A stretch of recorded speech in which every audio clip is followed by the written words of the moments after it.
morning, listeners and viewers. You're listening to Ammar and Jalf live on our weekly radio show right here on Spice FM.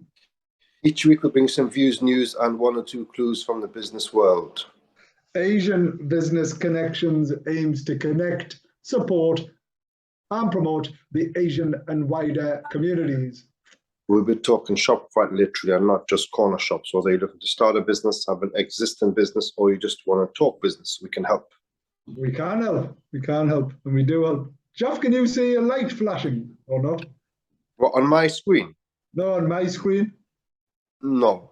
All right, that's okay then. Just there is a reflection behind me. Yeah. The camera's not picking it up, which is great. Gosh, Jeff, apologies about the delay. Don't quite know what had happened there when connecting into the studio, but we are here, and sorry if there was any dead air or anything like that. As you can tell, this is a live radio show, so we're always prone to some level of technical challenges, and sometimes we're dependent upon other people helping us in our endeavors. And yeah, so Jeff, we're saying it's interesting. I've just literally come from a round table conversation with the British Business Bank, the Entrepreneurs Forum, and various others who were fundamentally looking to have a conversation around the challenges that businesses are experiencing, and the sort of, in no particular order, sort of uncertainty, so the level of uncertainty, the lack of skills and resources, supply chain issues, overheads associated with utility, energy costs, and political sort of unrest. The level of political uncertainty that's out there is incredible as well, right? Of course it is. I mean, it's a combination of all of those things. But I mean, God, Ammar, you know, ordinarily you would be, one of the things that you said there, the labor or getting skilled labor, that would be a consideration, but that is way, way, way low in terms of what the priorities and what the concerns are at the moment. Because in the worst case scenario, the beginning to maybe get the public to get their head around the fact that there could be blackouts.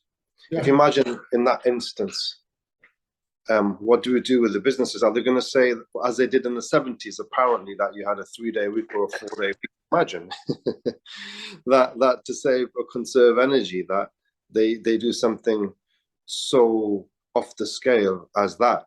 I'm just hoping and praying that we can see this year through without something major, because we haven't had normality. This is the third year now, 2020, 2021, yeah, we haven't had any type of normality for almost kind of nearly 3 years, or 2.5 years. It's just been one thing after another thing after another thing, hasn't it? It has been that, and unfortunately, you begin to think, is this I know I always think a bit outside the box, but I mean, when was it ever like this? You had small, you know, there would be a budget and there would be small things that you would consider and that would affect your business, a tax hike here and a tax hike there, that you could kind of, you weren't very happy with, but you were able to get on with.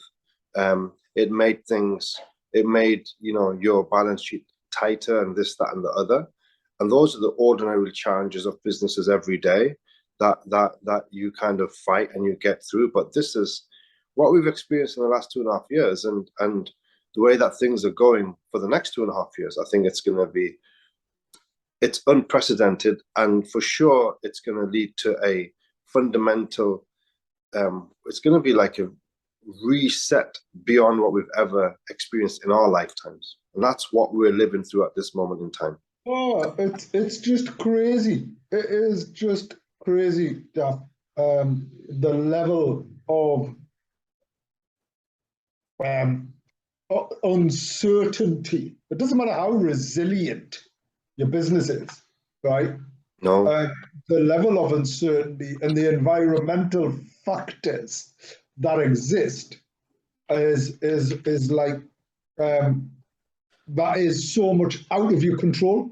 Yeah, it is. We can't control. We can't control interest rate rises. We can't control energy costs. We can't control supply chain. Now Germany's already reduced output, right?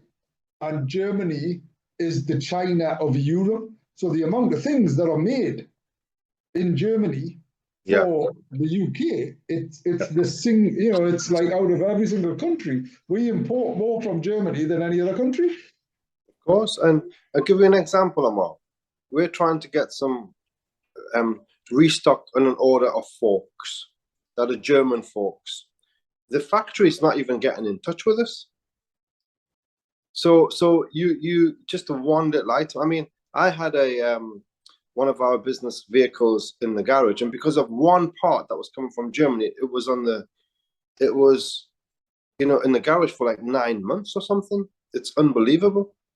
And that's the kind of issues that one component could mean your entire car not working for simple one component. And I think that if Germany is slowing down, and also with the more recent blow up of Nord Stream 1, which is 40 or 50% of the energy is to come through that pipeline, and it's no longer functioning.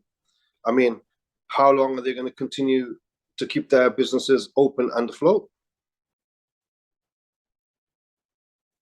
Well, it's just crazy, isn't it? And Ammar, you said before that it's something that we can't control. Yes, of course, we can't control it because we're not in those positions of power. But there are leaders in the world that can control this. And to me, when I look at what's happening in the war in Ukraine, and the reluctance of any of the leaders, whether it be in Britain or France, or more importantly, America, the reluctance to sit around the table and talk peace is frightening. And they're just letting everything just spiral out of control. And with energy, with interest rates, and it's affecting everyday human beings around the world significantly, and they're still not prepared to sit around the table. So it just makes you think where their interests lie. Does it lie in everyday people, or does it lie with some kind of another plan that they're just sticking to for now? I don't know. Well, I don't know. Is the honest answer either. But one of the things that we keep talking about is the importance of trying to test your business model and trying to make sure that you're in as strong and a secure position as you possibly can and deal with. So you need to start thinking about the loss or lack of power at peak times. Jalf, so the times that they're talking about are your busiest times, right? Well, I haven't really looked at the. If it happens, it's going to be. It's primarily going to be between 6 and 9 p.m. So they're going to cut what, all powers at homes or businesses as well? Everything. Every day, or once a day, or twice a day, or. Well, I don't know but they're talking about. But here's the thing, right? And here's the crazy thing: is that this was forecasted a few years back. We were already at, if you look at the ratio of how we are operating and how much energy is being consumed. We weren't far off our capacity. This was pre the energy crisis. Mm-hmm. So it's like, I can't remember the exact technical terms, and I apologize, but let's just say, for argument's sake, the country uses, I don't know, so the terabits of whatever power. It's not even the right term. Yeah. But, there's kilowatts, and then there's Kilowatts of power. Let's say it's like 1 billion kilowatts of power. And our capacity was maybe like 1.1 billion. Yeah. Now it's kind of creeped up closer to that, and then it's only left maybe 3% of energy resources left before we hit that kind of hit that maximum capacity threshold, and we're probably getting very, very close to that. Yeah, basically, that's the bottom line. Anyway, let's talk about something positive. So we've got Caroline coming on the show. We've got the Asian Business Connections Awards happening in less than 2 weeks now, Jalf. Mm-hmm. Quite exciting. Yeah, and it's sold out. We're at capacity now. Amazing. We've got Tommy Sandu hosting it. So that'll be really funny. That'll be really funny. He's a funny guy. And we've got some great entertainment, and we've got some wonderful speakers. And Caroline's going to be joining us from the North of Tyne Combined Authority to talk about the Good Work Pledge, which is something that businesses could and should be considering as part of their resilience and sustainability strategy. Because if you sign up to the Good Work Pledge and follow it, well, there's huge returns and vast benefits, but there's also the fact that you are highlighting that you're a really good employer. So given how much competition there is, out there, an employee is naturally going to look at those organizations that offer a better culture and a better environment and things like that. So that was it's exciting. There's been over 100 nominations. We've got an incredible list of supporters, and it's I'm really looking forward to it. Something that we need is very much a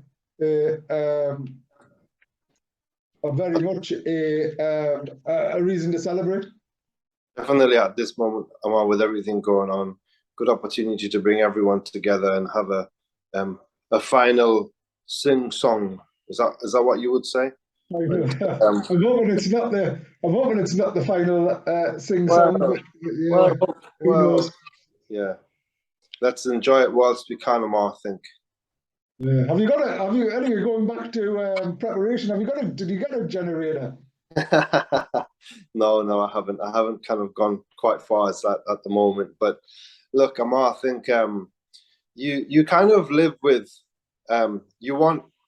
you just hope that when it comes down to it, the powers that be would want to protect humanity in the way that we've lived for all of these years, because we have a very, very wonderful world full of wonderful people. You just hope that for the sake of everything beautiful that we have in this world, the powers that be will sit around the table, because all of these problems are fixable. They really are. It's just that there's like a geopolitical bloody battle going on, and they're not prepared to do it, but they really should. So hopefully, we're not going to experience, Armageddon, or we're not going to experience the things that we fear, and people will put a stop to that before it gets there.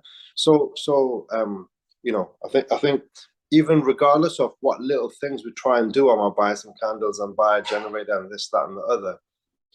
I mean, what are we really going to do if the society is built around, having gas and electric and, all of the things that we contribute towards on a daily basis, Ammar, in terms of brilliant roads and good water and all of those things. You know, we're one of the most developed nations on the planet, and whilst we shouldn't take them for granted, but on the same token, we should take them for granted because we're paying a hell of a lot of money in taxes and all of those other things to benefit from all of those things. So, and without which our livelihoods would be really, really diminished in many, many ways. So, I mean, how much can you really get ready for? You just hope that the politicians do the right thing and make sure that they don't allow things to go in the way that they shouldn't.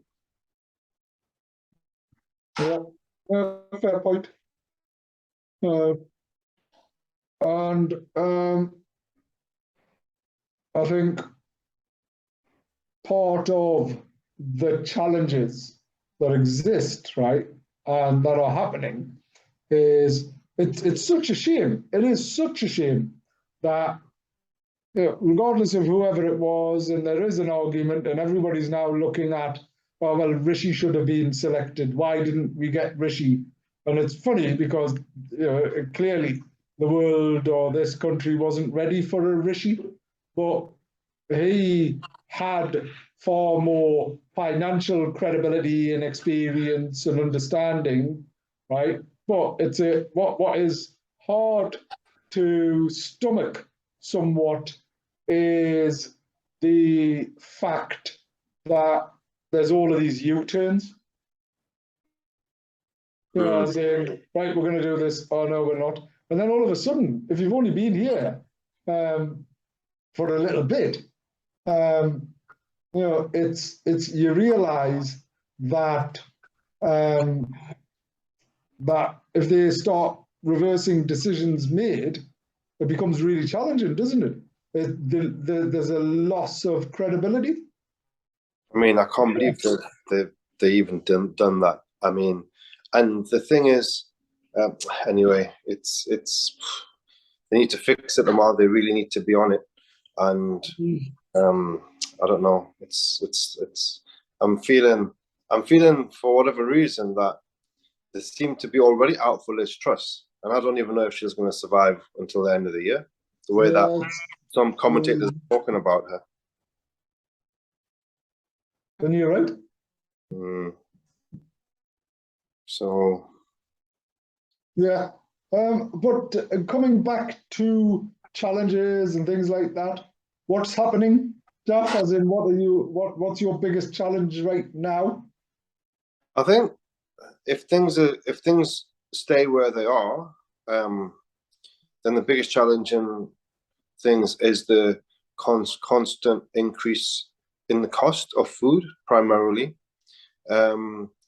And if you've got an energy cap, which we have for a little bit, that kind of locks that down. So really the thing that we're fighting is the food cost increases.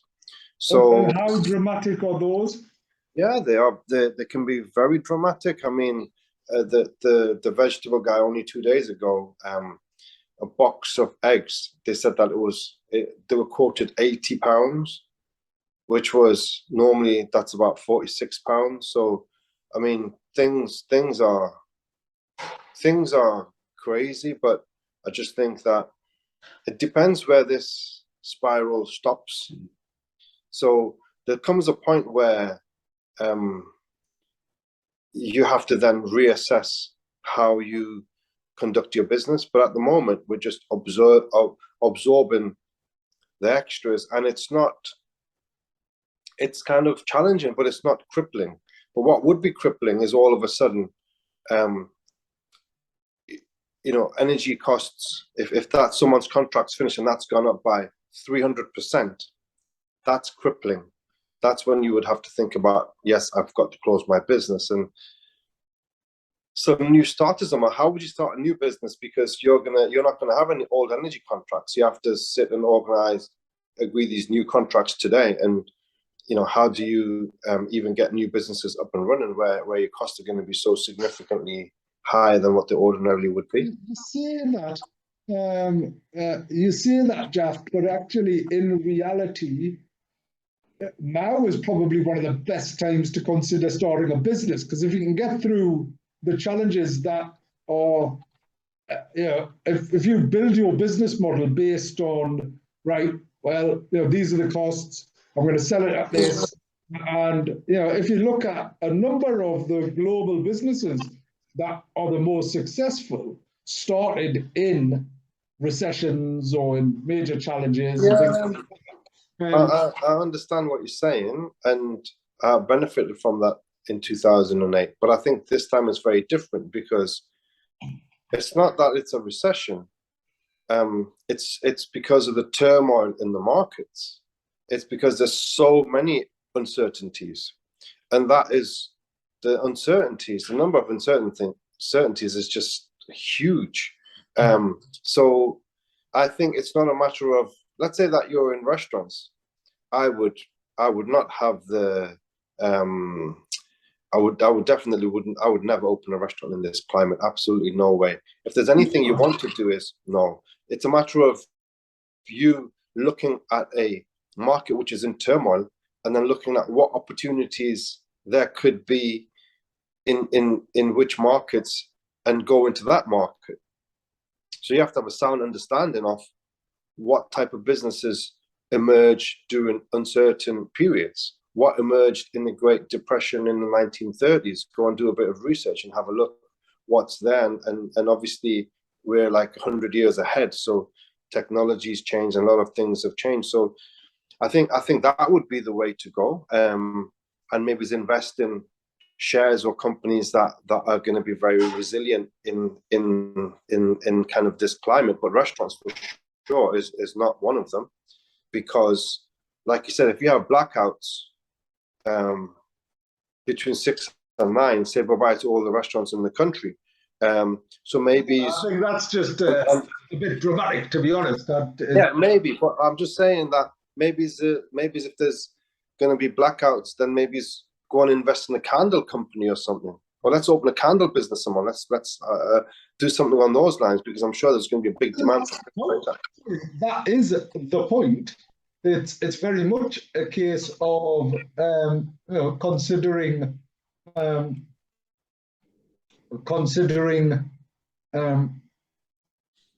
what are the opportunities, what type of things are people going to need more of. So buying a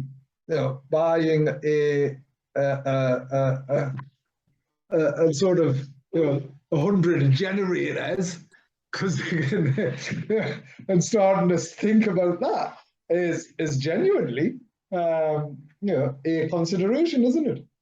Absolutely, it is. It is, and there's probably a lot of people that are on it. And it's similarly when it came to the pandemic, some people made lots and lots of money with the PPI and this and that. They got all the contracts. So if you know some of the Tories, Ammar, it's like a good time to become friends with them, and maybe you can win some contracts with them and stuff, because you're in with those big boys. That's where you make the money. A few million quid contracts, just because you're in the know and you've got the right connections.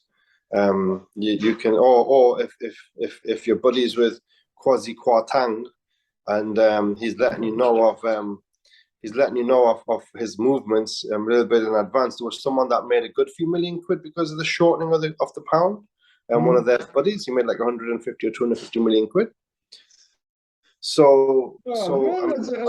Wherever there's always going to be opportunities, isn't there? As to I feel as though sometimes you feel as though that you've been in a fight for the last 2.5 years, and that's a great analogy. It definitely feels as if you're constantly in battle. I mean, like we're in battle. I mean, come on, I know that we've got hardened skin and all of that, brought up in the West End of Newcastle, but Jesus, man, this is like testing us to the limits. So I mean, we have to like continue and be like adaptable, be versatile, be just be. You have to smell things so fast. When you said that, oh yeah, there might be a shortage for electric. Let's say that the restaurant's cut off from 6 till 9. I mean, what do you do with all the staff? Do you send them all home and come back at 9 o'clock? I mean, Jesus, it's just going to be, you have to adapt so quickly. So let's just, I mean, what we need is just some normality. We need some stability in the world. It's just so important. Yeah, I agree. I agree. So yeah, and let's think about that.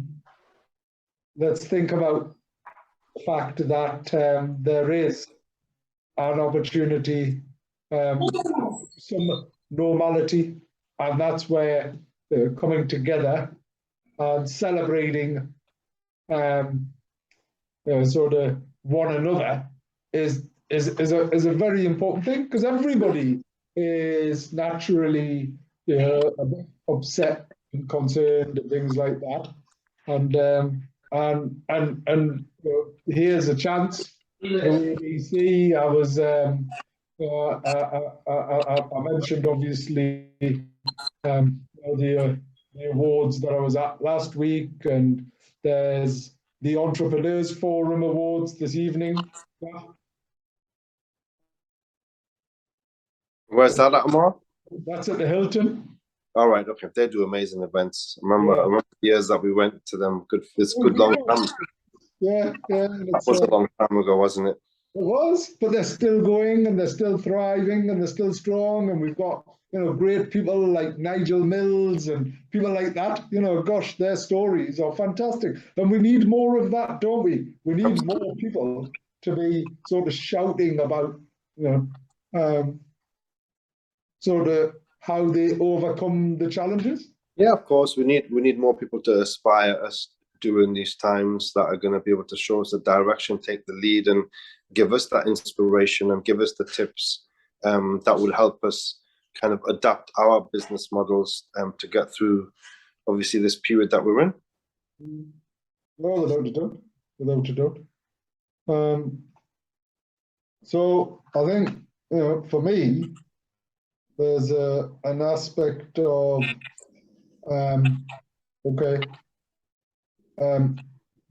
sharing and supporting. We had one of the things I mentioned was we had launched the Save Our SME campaign at the beginning of COVID, and that helped lots of people.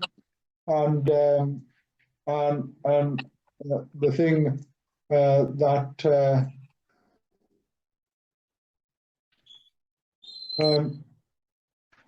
that sort of really brought and helped people come through or overcome some of the challenges was access to other people to have conversations with. And encouraging a bit more of that. Sorry, the reason why I'm hesitating is because I'm trying to multitask and see if Caroline is going to be joining us.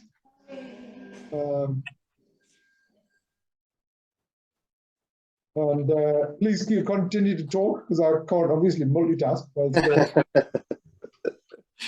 Yeah, well, I'm just thinking actually to the time we went to the entrepreneurs dinner. That must have been probably 15 years ago, or at least 12 to 14 years ago. I think it was Carol Stonehouse who was involved at the Entrepreneurs Forum at that time. I think it was a weekday. He become Beverly. Sorry? Did she then become Carol Beverly? Possibly. I'm not too sure, Ammar. But I remember it was one of the guys from Dragon Den was there. I remember he had like an amazing story. I can't remember his name, but and they had artists there singing. They were just so well kind of done and organized and planned, that event, and they all are. So it was a weekday at the Hilton all those years ago. Very, very interesting. Yeah, and you learn. We had that.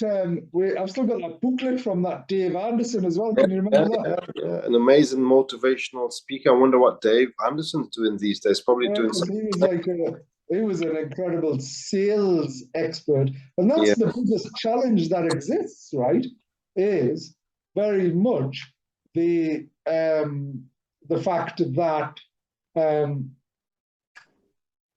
people generally don't know how to sell. Mm.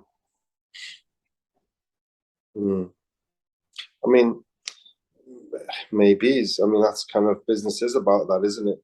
I remember a couple of the things that he said. It still sticks with me, and it was one of the things was hire slowly, because when you want to hire somebody, really take your time, do your due diligence. When you want to fire somebody, fire quickly. Yeah. Because you don't want them to stay and cause a nuisance and damage the work ethic or the culture of the rest of the team. So there's things like that which really did make a lot of sense. Loyalty, you mentioned about loyalty. That loyalty wasn't about how long someone's been with you. Oh, well, this guy's been with me for 20 years. He's really, really loyal. Loyalty is about consistency and performance, regardless of the length of time that they've been with you. So someone's been with you for 20 years, but they've upheld your company values and the work ethic that makes your business what it is. That is loyalty. But someone's been there just because of the length of time and they've been a real, headache for you, that's not loyalty at all. So there's some things like that you do pick up. So I think going to these events with all the ABC events that's have been held over all those years and being a part of that business network, the intentions were with these networks to pick things up from them as a collective. When you have all these different people with different minds together in one room with different ideas and interest and intelligence, you just go and sponge information and keep on learning from them. And it's a matter of what you can take, bring it into your own business and improve your own businesses. And I've definitely benefited 100% from going to events such as obviously Entrepreneurs Forums, the ABC dinners and events and networking shows that we've had over all those years. So I think we can only encourage those that are new, especially in these times. I think these networking events are far more important because it is a matter of picking tips up from groups of people as a collective. Mm. Oh, without a doubt. And I think it's you sort of extend your network and you increase your net worth, don't you? You do. I mean, and I remember many years ago, I think it's something that you were at every single event of kind of any kind of substance, because that's something that you used to do a lot of.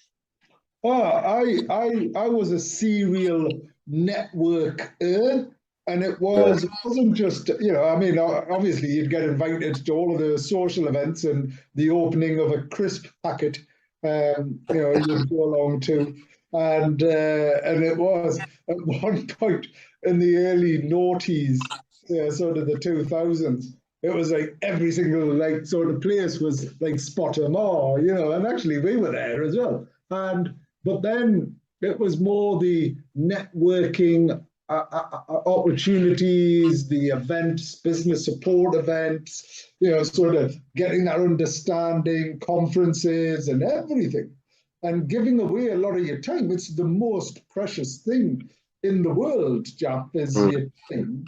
And, sort of giving that away was such a big deal. But I then realized that by doing so, I can genuinely say I have one of the biggest networks in the UK. I know people all over the world. And if I don't know somebody, I know somebody else that does. So I can connect into anywhere, and if you think about a lot of what we've done and the experiences that we've had, I mean, how fortunate, even though some of the places and spaces we've been to have been scary, right? As in we've got out of our comfort zones and things like that. Well, look, and we've grown, haven't we? We've grown quite significantly. I think we've always felt confident, Ammar, that whichever environment that we've been in, that we're capable to hold our own and be a part of that event and add a bit of value to the table that we're sat on. And I think that's kind of credit to ourselves in many ways, but we have been to events which were scary. The one that we went in Northumberland, because it's very, very challenging, because we're two kind of brown men walking into a room full of, aristocrats, and who don't hold back in talking about the history, and as though that, we're not there, but it's just what it is. Well, I was shocked that time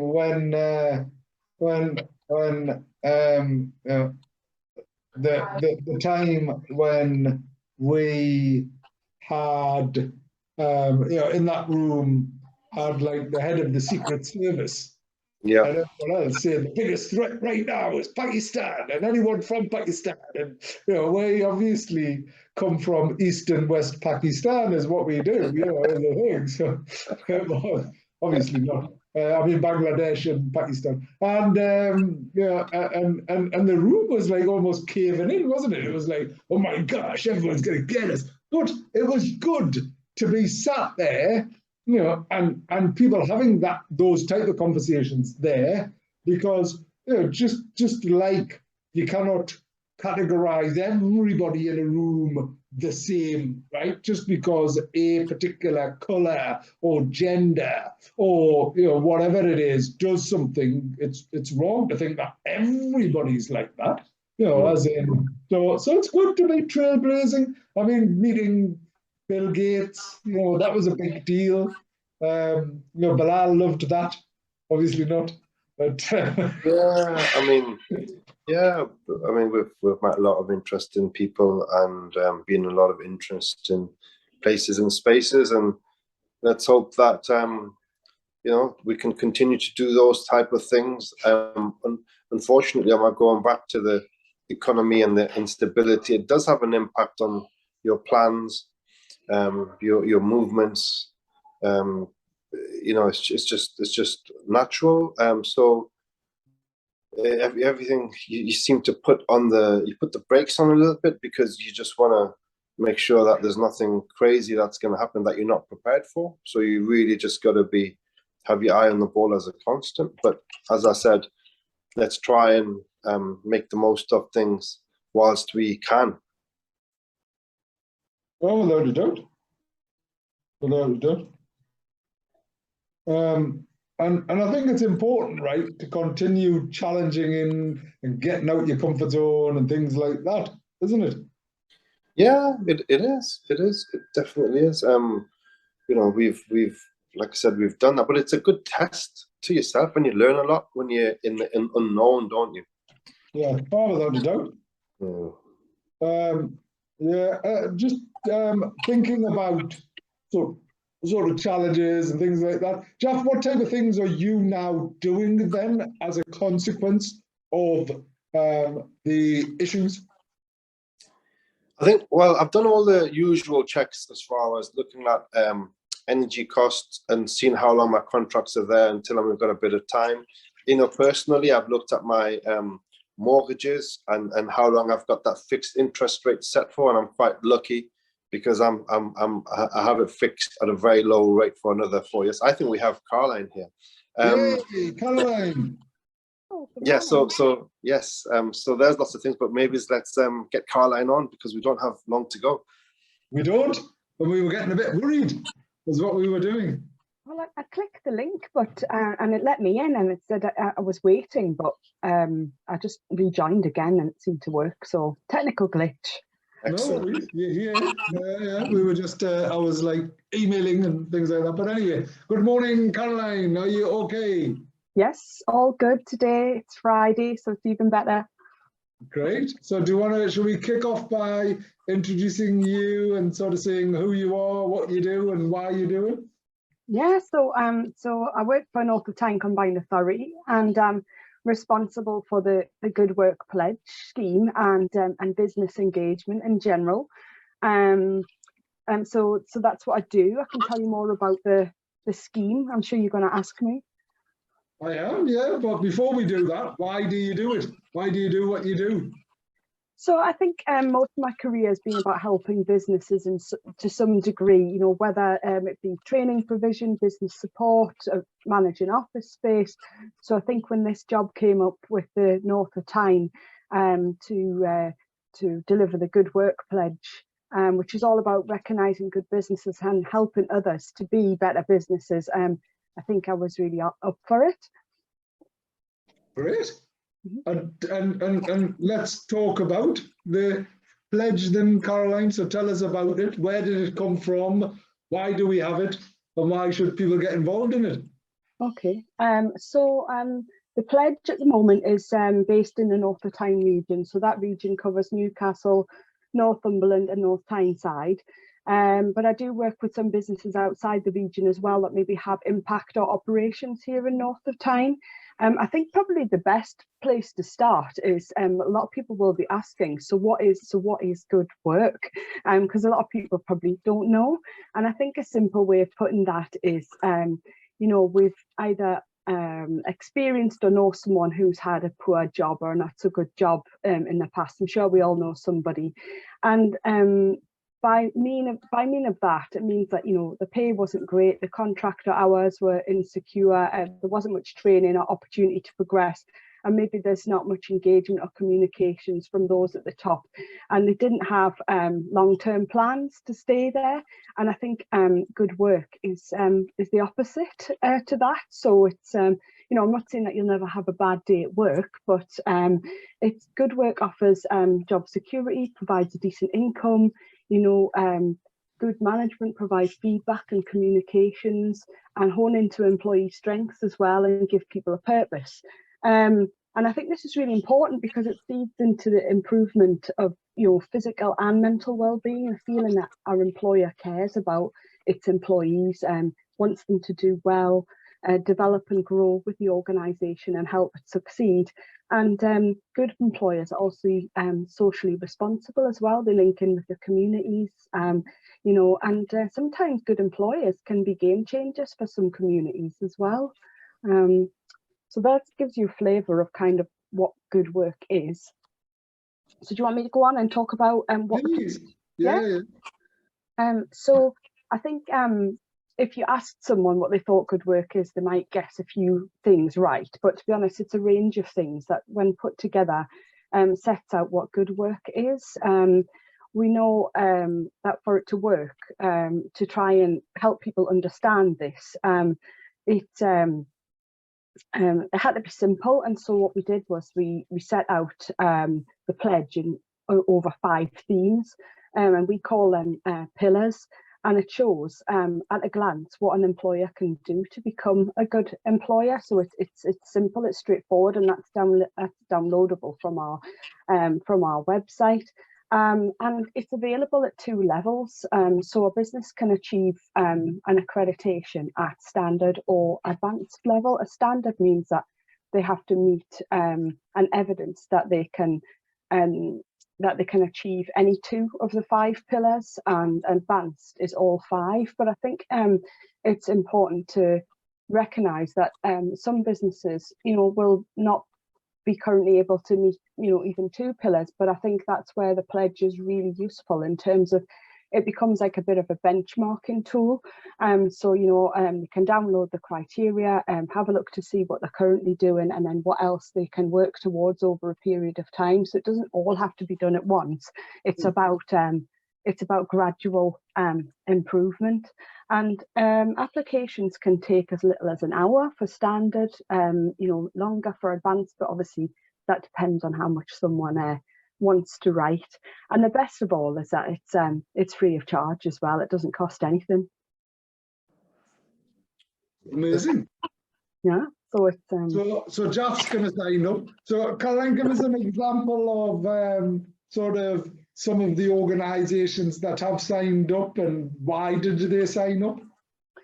So, you know, we've got you know, big organisations signed up, you know, who are already, you know, who want to be recognised as being good employers. So, you know, you've got like Sage, KPMG, Brewin Dolphin, you know, big names in the region. But then you've also got some really small businesses as well. So we've got a little business over in Blyth called Eco Steam, and they've just they've got 3 employees. They're doing things differently. All of their cleaning products are non-chemical, so much safer for schools and things like that. And Rachel, who set up the business, she came from a really bad experience with her previous employer, and when she set up this business, she decided that she wanted to do things differently, and the pledge kind of provided a little bit of a framework for her to understand what a good employer looks like. So they've currently got the standard award, but they're planning on working towards advanced. We've also got a few other small businesses as well. So we have Solar Glide in Gosforth, who have 9 employees, but they're brilliant. They've actually got the advanced good work pledge as well. So they've done really well, and it just goes to show you that it can work for any size business. And I think what's important as well is that we are flexible, with what we expect to see from a tiny business as opposed to a huge corporate, because we know that they're going to provide sort of bigger policies and things like that, and they have more resource than a small business. So and then of course we've got if you've been down the Spanish City, you'll have seen For the Love of the North. It sells all products that are made from local and regional producers, and they've also got a standard good work pledge, and they are really ambitious in terms of what they do for their staff, and they really see the benefit from that as well. Amazing. And the actual sort of the pillars to do with sort of how you sort of value and reward your workforce. So there's 5 pillars. And I think in terms of the benefit to business of START, first of all, is that really the aim of it is to have happy, healthy and motivated employees. I mean, who doesn't want that? And it doesn't have to mean, because we all know it's difficult times at the moment. And it does, I mean, yes, wages are a big part of it and really, really important, especially now. But I think, happy and healthy, motivated employees are less likely to take time off sick, more productive. Some research actually said that happy and healthy employees can be 12% more productive. And whilst that doesn't seem a lot, if you think that everyone 12% more productive plus less time off sick, that could really have an impact on your business as well. And and help them to hold on to good people as well. If they're happy, they're less likely to leave. Therefore, you won't have to spend so much time recruiting. There's more continuity for your customers, who are likely to return and buy more from you if they have a good service. So I think in terms of the general benefits of implementing good work practices into your businesses, are huge. But in addition to that, the benefits of the pledge as well. So at this point in time, when they get accredited, they get a logo to use. They receive recognition through some of the media work that we do. Like today, they've had a mention on the radio. What's not to like? And then there's also a gallery as well on the Good Work Pledge website. But going forward, we're planning to really ramp up activity and create a community of businesses that can support and help each other. And we're going to provide resources so that businesses that come in, even if it at whatever level, can continue to learn and benefit from the knowledge and resources and things that will be providing. Amazing. We're coming up to the end of the show, Caroline, and apologies, we're going to get you back on, because one of the things that ABC is going to be doing is signing up, and obviously people can find out, or going to find out a lot more at the ABC Awards.